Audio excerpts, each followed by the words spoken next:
Welcome back, friends. This is Velma from Leaders Pathway, where leaders go to grow.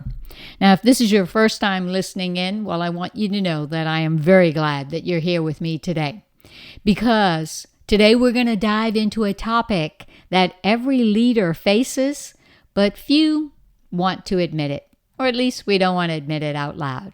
And that topic is office politics.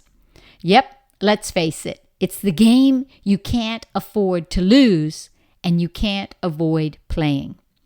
But before we dive into some office politics, let me ask you, are you struggling with too much drama in your office? If you are, no judgment. I want to invite you to claim your 30-minute leadership influence map session.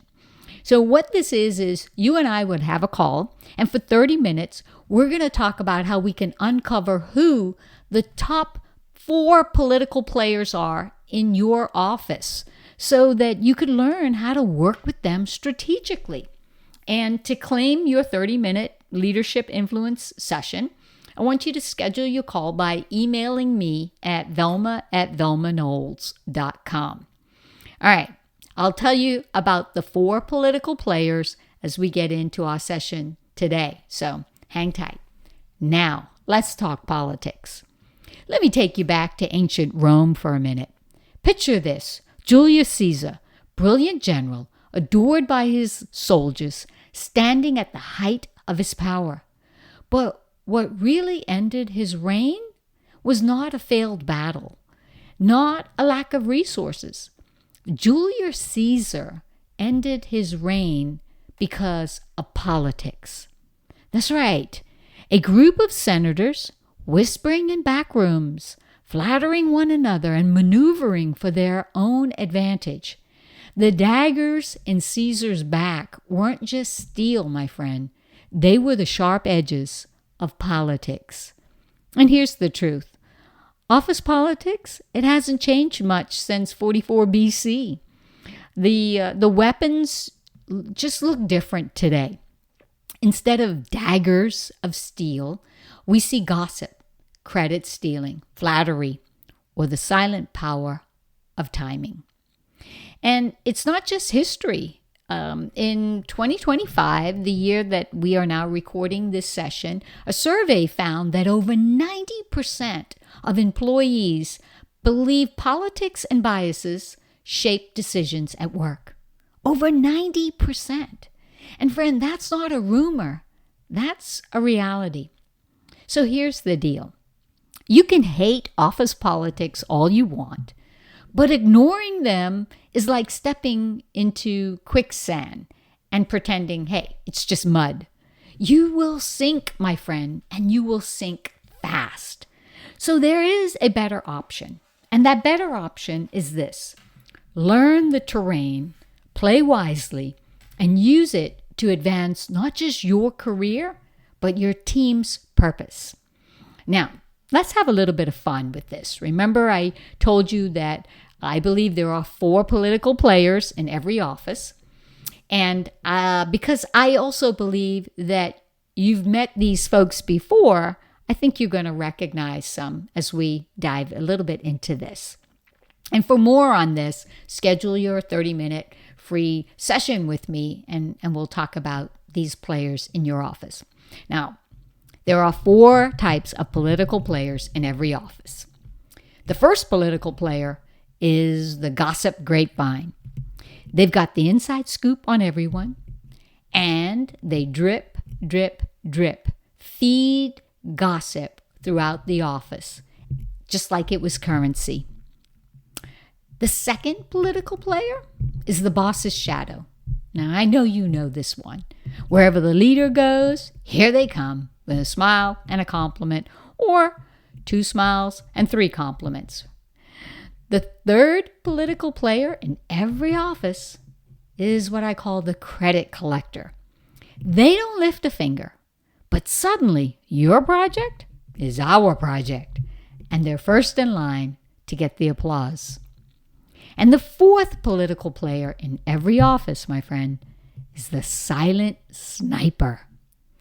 They are the individuals that never say much in meetings, but They time their words just right to block, redirect, or undercut the conversation and decisions. Now, maybe you got a little chuckle out of that because you pictured a face or two just came to mind, or maybe that picture that came to mind is you. But hey, that's okay, because recognition is the first step. So, how do you navigate this minefield of office politics, or better yet, let's call it the landscape of office politics? How do you navigate this landscape and actually win? Well, I'm going to give you 3 moves that you could make right away. And you want to write these down because you want to start applying them in your everyday setting. So the first move that I want you to make to navigate office politics is to listen for what's not being said. That's right. Before your next big meeting, take time and notice the undercurrents. The undercurrents are things like who leans in to the conversations, who avoids eye contact, where's the tension in the room. Warmth, my friend, deflects resistance, but curiosity will open doors. So your strategic move is to try to build curiosity into your conversation. Listen for what's not being said and try things like, hey, I'm curious. Can you help me understand? Or can you help me understand this project? Or can you tell me more? Use these types of phrases that disarm defensiveness faster than a sword pulled from its case. The second move to help you navigate office politics is to spot the true influencers. Now, here's what I mean. Titles don't always equal power. See, sometimes we think of someone's title and believe that they have influence in an organization, but that's not necessarily true. Pay attention to who other people check in with before they make a decision. Who do they call? Or who gets defended by others in heated conversations? Those, my friend, are true influencers. Influence often hides right in plain sight. So your strategic move is to build trust, genuine trust, with the true influencers in your office. Not with flattery, but with genuine, consistent gestures. They may be small. Maybe you are remembering details from a meeting to follow up with them, or you're following through on something you committed to for them, or sending a note after the meeting that reinforces to that true influencer that you both share the goals.